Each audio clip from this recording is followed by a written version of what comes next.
This week on Inside Sooner Football with Bob Stoops, we'll take a look inside the Sooner equipment room. We'll take center court with the Oklahoma Sooner volleyball team. We'll take a look back at the big win over Indiana State and a look forward to the Big 12 opener against Baylor. All this and more coming up right now on Inside Sooner Football.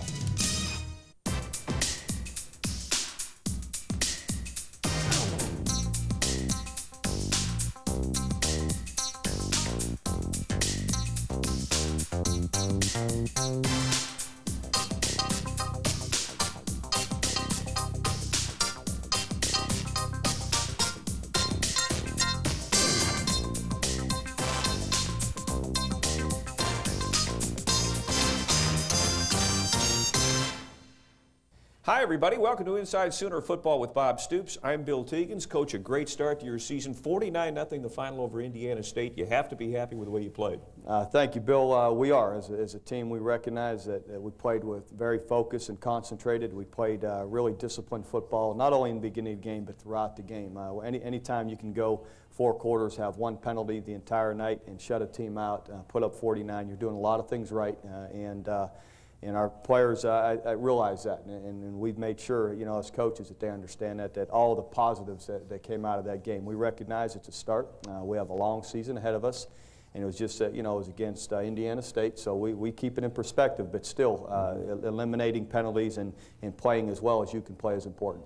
Well, and especially you had that great festive atmosphere with a full house, so I think everybody was pumped up, ready to go. It was a great evening. I tell you, a great atmosphere. As you said, 74,000 people at a perfect evening to play football. It was fun to be out there in Memorial Stadium, no question. Well, we're going to take a look at the highlights, the biggest of the big plays of Indiana State when we come back. Inside Sooner Football with Bob Stoops is brought to you by Phillips 66, Oklahoma Tank Lines, OG&E, Gatorade, Love's Country Stores, National American Insurance Company, IGA Super Thrift, and Coke. Are you the ultimate Sooner football fan? If you are, stop by any Fred Jones Auto Collection and register to win an OU football fan pack for an upcoming home game, courtesy of your friends at the Fred Jones Auto Collection. Welcome back to Inside Sooner Football with Bob Stoops. Let's take a look at the highlights of that Indiana State game. And, coaches, we look at these, boy, you got off to a great start on both sides of the ball. We're going to take a look at offense first. Really had a nice game. Here's Michael Thornton busting out from the goal line. Really was a big run to get us off the goal line, and really had an excellent night rushing the football. He rushed for 85 yards, and altogether I think we rushed about 160-some, so it was a good night running the ball. And, of course, throwing the ball, 13 different Sooners catch passes. That's impressive. We like to spread the ball around, give everybody an opportunity to catch the ball, be involved in the offense, and make the defense have to defend the entire field and all of our people rather than just 1 or 2. You know, Josh did such a great job, 31 completions. He had 5 touchdown passes. He really did a nice job for you. Excellent job. First time out and, you know, playing for Oklahoma, and he sets 2 records and ties a 3rd record. Really was poised all night, finding his receivers. Here we got him to jump off sides. We had a free play, and does a great job making the most of it and hitting Andre Woolfolk in the end zone. Andre had a nice game, too. He played well for you, didn't he? He did. Andre's a solid football player and really had a good night. And here again you see Josh, you know, just waiting, having poise, waiting, finding the guy in the hole and throwing a strike in there for a touchdown. Well, poise is absolutely right. He looked like he never lost his cool, even when he was, you know, having to scramble a little bit back there. Here you go with Michael Thornton again, popping a run. Really thought he was within a shoestring of popping that all the way, and hopefully in the future Mike will be able to take that all the way. Thornton was 85 yards rushing. How about the block by the wide out there, Jackson? Good job by Jarrell, and Julius does a nice job running with the ball after he catches it. You know, you guys did Thornton again here, 85 yards. The offensive line dominated the line of scrimmage. I mean, overall, again, you talk about it's Indiana State, but still, you have to go out there and do what you have to do. They did. The offensive line was really strong throughout the night, gave great protection, really very few, if any, busted assignments, protecting the quarterback and run blocking. Really created some nice seams and some nice holes for our backs to get through. Here's a couple more. Again, when you rush the ball for 160-some yards, that, you know, in 30 carries, you're doing a nice job creating scenes. Seth Luttrell as well. They get 29 yards rushing on the night, but well, Thornton's a small guy, but boy, powerful, isn't he? He is, and you know, Seth runs strong. Johnny Bayless runs strong. So felt good about what they did. Nice job right here too, and the touchdown catch into the corner of the end zone. Josh doing a nice job of that play-action fake. Boy, good protection. Sure, he's got a bunch of time, and Jarrell does a nice job working open right here, and again, Josh finds him, puts it in the end zone. Okay, now we move to the other side of the ball defensively. Talk a little bit about how you played there. Really felt great about the discipline of the defense. We played an unusual style, being a triple option team, and they do various plays like this that they try and sneak behind you, and our players really did a nice job of being where they were supposed to be, in position on play action passes, and really did a nice job against the run, you know, being able to stop their offense, force a bunch of punts. Guys in particular that played well, William Barty, Torrance Marshall got a game ball, and Rocky Kalmus also had 10 tackles. So those three really stood out. Yeah, Torrance with 15 tackles. He was everywhere, and of course you expected him to play well, didn't you? We did. He and Rocky Kalmus have been really, you know, strong in the middle and are really coming on. And when you play an option team or a team that's going to run the ball up inside as much as they did, they need to be strong players. Rocky coming up with a fumble recovery there, and again, this is a kind of team you won't see this the rest of the season, will you? No, you won't, and it was a little unusual preparation, but it takes great discipline to shut a team like this out, defending the option. And William Barty on the edge there had an outstanding day. He forced the fumble there just a second ago and recovered it. The attitude, I think, of your guys, I would think anyway, would really be good right now. Really high. You got that first game under your belt, and you have to feel good about it. We do. Again, we keep it in perspective. Right. We understand that's past us. We understand it's against a 1AA Indiana State team, who's a well-coached team. But we realize we're going to see better and people who match up better with us, you know, in the conference. And it's behind us, and we're excited to be going out and playing a Big 12 game this week. 49-0 again was the final. You take a look ahead, and we all know that facilities are so important, and with the Barry Switzer Center at the University of Oklahoma, OU is right at the top of the list of great facilities now. Steve Newman takes us with a behind the look at Sooner football at the equipment room. Here in the new football equipment room at the OU complex is every helmet from the NFL and nearly every helmet from Division I football. But the only helmet that counts, well, is this one right here. The man who is responsible for making sure the Sooners are ready to take the field on game day and at every practice is equipment manager Greg Tipton. There's so much involved in getting the team ready, from their game uniforms. We do a special uniform for them on Friday practice, where they wear their Nike gear, their mesh shorts, Nike t-shirt. Then we issue them a bag and travel warm-ups to take to the hotel, to wear around the hotel. There's just so much that it takes to get them even ready to go to the hotel. And our staff does a tremendous job. We have 10, like I said, a staff of 10 people, 9 students, 1 graduate assistant, to outfit basically 160 people. We're looking at 120 players, roughly, and 40 staff members that we are responsible for in you know, getting them practice gear, game gear, and you got to remember there's 2 sets. We have a practice set and a game set of almost everything, pants, jerseys, and it's a big operation. Not very many people know exactly what we do. And they do so much, from the huge tasks to all the small details, including making those Sooner helmets glisten. Well, here at the University of Oklahoma, we have a 2-helmet system. We like to call it a 2-helmet system. We have a practice helmet that the players wear during practice. We have a game helmet that they wear only during games. Those game helmets, we take a lot of pride in them, because when the team hits the field, we like to have the crimson, you know, shining on their helmets, and they look great. And we buff the helmets. We have a machine, a helmet buffer, where you buff the scuffs from the previous game, then polish it, re-sticker them, put new stickers on every week, and make them look as best as we can. And that football team's going to go out on the field looking awesome. That's one thing I pride myself in, is when they step foot on the field, from head to toe, they're going to look sharp. They're going to be the best in college football. The Barry Switzer Center equipment room is also a labor of love for several people. This was a dream of mine, as well as a few other people. We wanted to make this equipment room the best in the country. We've always prided ourselves in our helmet collection. We've got the largest helmet collection now in the country. I believe we've got around 120 helmets. We've got 84 up here in the new equipment room. I had a vision, as well as our head football coach. He shared my vision, our athletic director, and it wouldn't have came true had it not been for Steve Owens. You know, he helped us out a lot in putting this room together, and so we've named it the Blake Owens Memorial Football Equipment Room in memory of his son Blake, who passed away a couple years ago.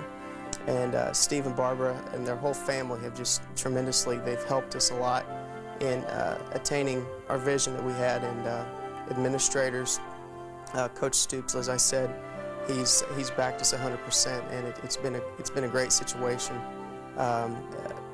Everything that you see in this front part is like a museum.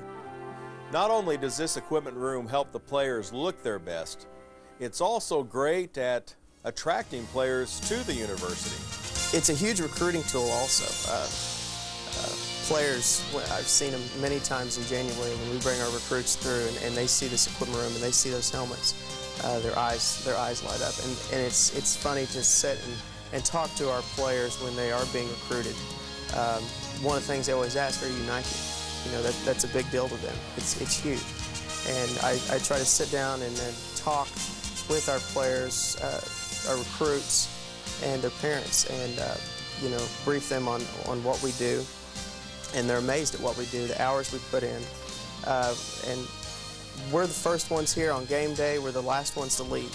And that's not just game day. It's regular. During two-a-days, we'll be the first ones here, as well as our sports medicine staff. We'll be the first ones here and the last ones to leave. We help keep the Big Red Machine rolling.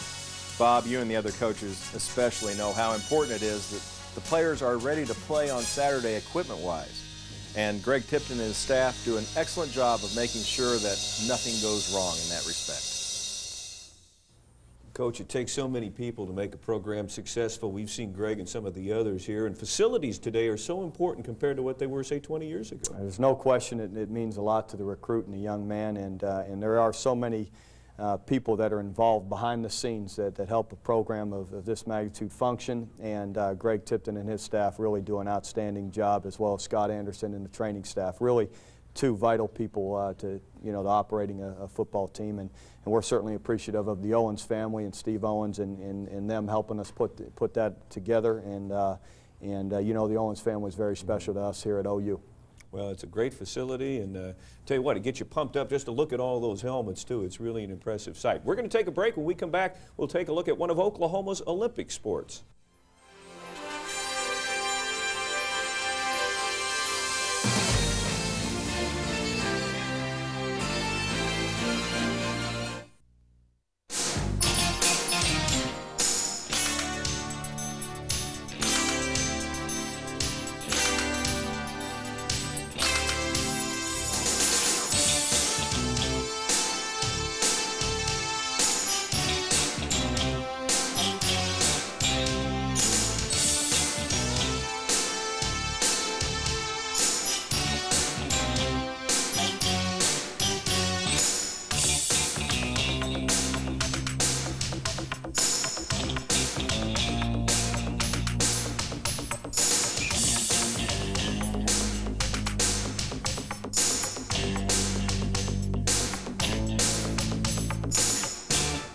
Be sure and enter the Carl's Jr. Punt, Pass, and Kick contest, and you could be kicking for $1,000 and more at halftime of the next Sooners home game.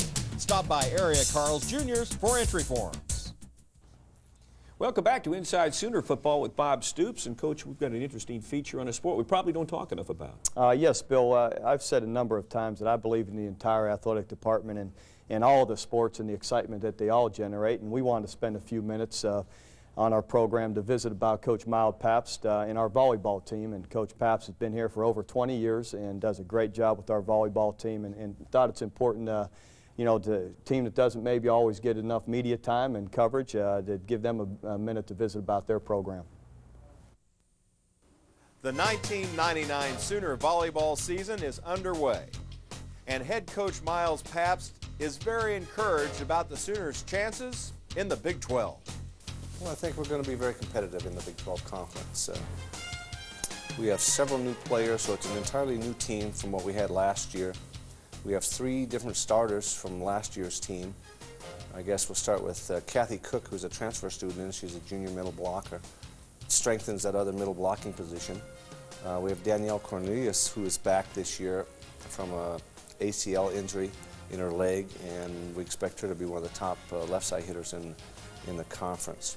We also get Shantae Weathers off a red shirt, and she'll be a first-year freshman, but she's a phenomenal athlete. So those players will make a totally different team from what we had last year. The Sooners are 4-2 in this very young season. And Coach Miles Papst says that what the students learn when they play volleyball goes far beyond the court. Several ways this happens is, one, they get to work within a really tight structured team concept. And I have companies and corporations call me and ask if I had any players, or I have any players that will be graduating that would like to interview them for certain positions. So it helps them from a job standpoint. 2, with Robin Schmidt now in our physical training program that we have, our running and cardio and agility and weight training thing, our players are training now physically harder than they've ever done since I've been here. And our players are in such great condition. So it gives them that discipline now to be able to go through that type of situation. And I'm talking about it's almost like militaristic basic training as far as the training is concerned. They go through physical training that's just unbelievable. But our players are in such great shape, and that in turn helps them for life skills about being able to do it later and taking care of themselves physically. And I think as they mature in our program, it sets them apart. And I know companies and corporations that call are very interested in the female athletes for their employees. Coach Papst is in his 22nd year as head coach of the Oklahoma volleyball program. But he's just as energetic this year as he was his first year, and he's nationally known. The most enjoyable part of this whole thing is getting Patrice Corbin in, Janetta Hayes in from Texas, and watch them they just stumble around as freshmen. And that's all freshmen, be it male, female, in any of the sports. They just stumble around, and you got to kind of baby them up. And I guess I'm kind of a father figure to my players, and to see them grow and mature. And just before I came over here, I got a call from Madeline Jackson, a gal that played for me 10 years ago out of Marshall, Texas. And so you stay in touch with the players and see them mature in their lifetime, and you like to think that you have some kind of influence on helping them become better people and making our society better. And so that's the fun part about it. I love working with the players, doing the fundamental thing, and you know, you go through and you hit 1,000 balls and they still can't get it, and they just get frustrated, and all of a sudden the light will come on, and then you see the smile on their face, and you know I'm able to help them do something. So that's the most enjoyable part of my job. The Big 12 volleyball season begins next Wednesday, and for the 22nd straight year, the volleyball players at Oklahoma will be getting the best that Miles Papst has to offer, and that is worth a lifetime of success.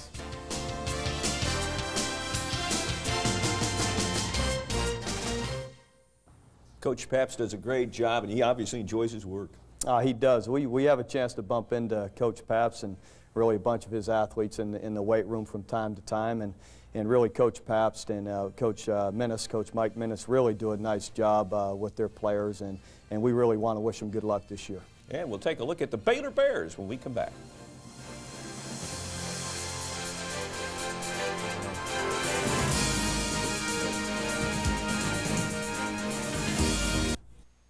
Week's Sooner Big Time Play of the Game brought to you by Big Time Sports Apparel. From the 19, Josh Heupel to Andre Woolfolk for Oklahoma's first touchdown of the 1999 season.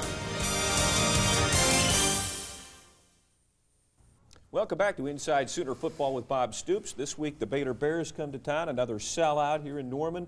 But boy, it's hard to imagine a team losing two more difficult ways to lose than Baylor has the last 2 weeks. They have lost a couple of tough and very difficult games, though we realize, you know, as a team, they could just as easily be 2-0 as they are 0-2, losing on the last play of the game, really, in both games.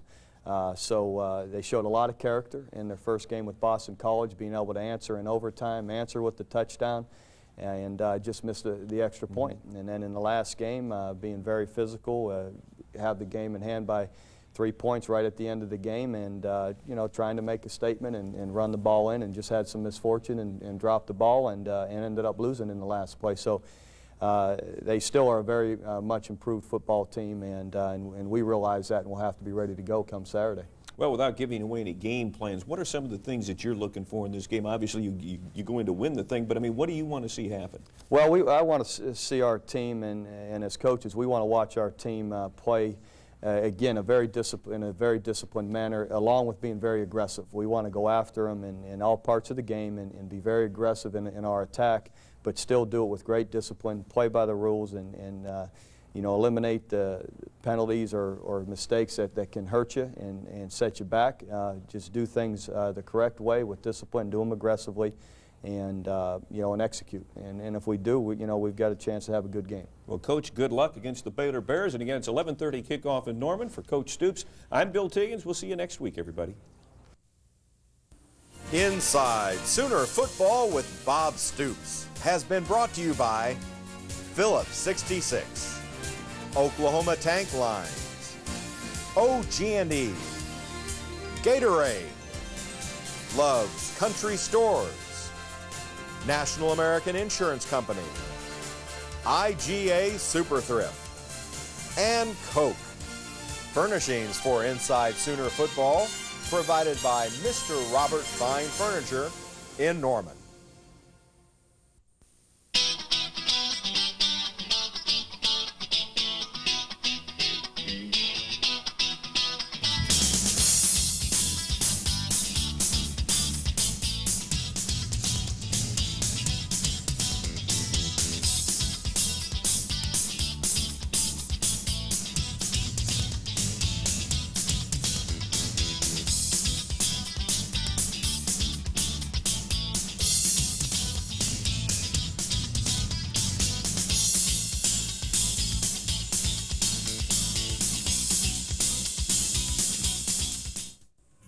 The proceeding has been a SOONERVISION presentation in cooperation with Sooner Sports Properties.